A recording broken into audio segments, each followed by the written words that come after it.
સુરત શહેરમાં યુથ કોંગ્રેસ દ્વારા કોંગ્રેસ ભવન ખાતે યુથ કોંગ્રેસનો રાષ્ટ્રીય પ્રોગ્રામ યંગ ઇન્ડિયા બોલ સિઝન 5 લોન્ચ કરવામાં આવ્યું હતું। આ દરમિયાન યંગ ઇન્ડિયાના બોલ કાર્યક્રમનો વિડીયો અને પોસ્ટર પણ લોન્ચ કરવામાં આવ્યું હતું।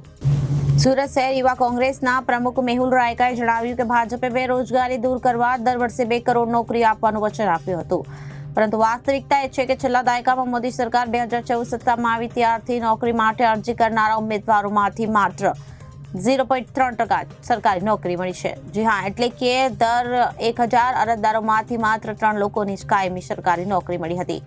તેમણે વધુમાં જણાવ્યું કે 2022માં રાજ્યમંત્રી જીતેન્દ્રસિંહ સંસદમાં સ્વીકાર્યું હતું। 2014થી સરકારને મળેલી 22 કરોડ અરજીઓમાંથી માત્ર 22,311 ઉમેદવારોની નિમણૂક કરવામાં આવી હતી। આ નિવેદન સ્પષ્ટ કરે છે કે મોદી સરકાર દર વર્ષે 2 કરોડ નોકરીઓનું સર્જન કરવાના પોતાના વચનને પૂર્ણ કરવામાં સંપૂર્ણપણે નિષ્ફળ રહી છે। 22 કરોડ અરજીઓની સંખ્યા દેશમાં રોજગારની નબળી સ્થિતિ દર્શાવે છે। યંગ ઇન્ડિયાના બોલ કાર્યક્રમ વિશે બોલતા યુથ કોંગ્રેસના પ્રમુખ મેહુલ રાયકાએ કહ્યું, આ ભયાનક ઘટનાઓને ભારતીય યુવા કોંગ્રેસને ભાજપ સરકારના સામેના સંઘર્ષમાં સામેલ કરવા માટે પ્રેરણા આપી છે। આ વિચાર હેઠળ યંગ ઇન્ડિયા કે બોલ નામનો પ્રવક્તા શોધ કાર્યક્રમ શરૂ કરવામાં આવ્યો છે અને આ પ્રયાસના કાર્યકરો રાજકીય ઉત્સાહીઓ તેમનો અવાજ ઉઠાવતા અને બેજવાબદાર અભિવ્યક્તિનો વિરોધ કરવા માટે એક મંચ પૂરો પાડવાનો છે। તમારા મંતવ્યોનો સરકારને જણાવો, તેમણે કહ્યું। આ સ્પર્ધા માટેની અરજી પ્રક્રિયા 15 ડિસેમ્બર 2024થી વિથ IYC એપ દ્વારા શરૂ થશે।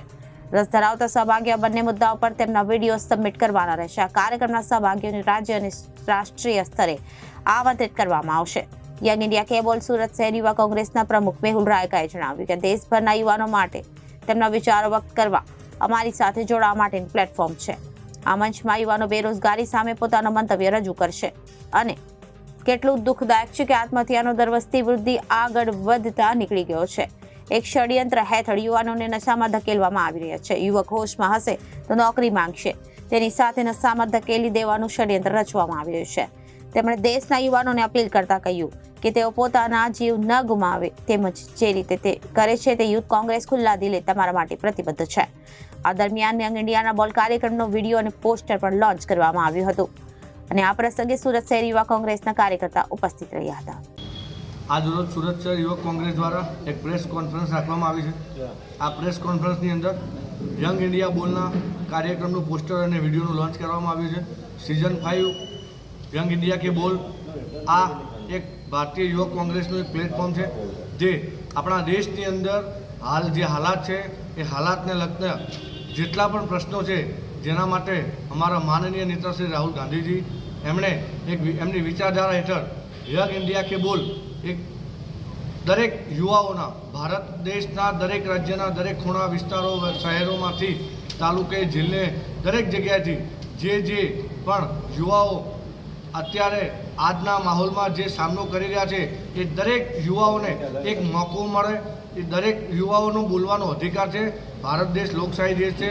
આમાં જ્યારે પણ સૌથી વધારે આ દેશમાં સૌથી વધારે કોઈની સાથે કોઈ ઘટના બની હોય તો આ દેશના યુવાઓ છે। સૌથી નિષ્ફળ દેશની અંદર આજે જે માહોલ ચાલી રહ્યો છે, દેશના વડાપ્રધાન નરેન્દ્ર મોદી જેમણે 2014માં જ્યારે ભારતીય જનતા પાર્ટીના શાસન 2014માં પ્રધાનમંત્રી બન્યા ત્યારે ભારત દેશના યુવાઓને વર્ષે 2 કરોડ નોકરીનું વચન આપવામાં આવ્યું હતું। તેમાં ભારતીય જનતા પાર્ટી અને દેશના વડાપ્રધાન નરેન્દ્રભાઈ મોદી તમામ સખત રીતે આ યોજનામાં નિષ્ફળ છે। આજે ભારતીય જનતા પાર્ટીના કોઈ પણ નેતાઓ યુવાઓ માટે કોઈ જગ્યાએ બોલી શકે તેમ નથી।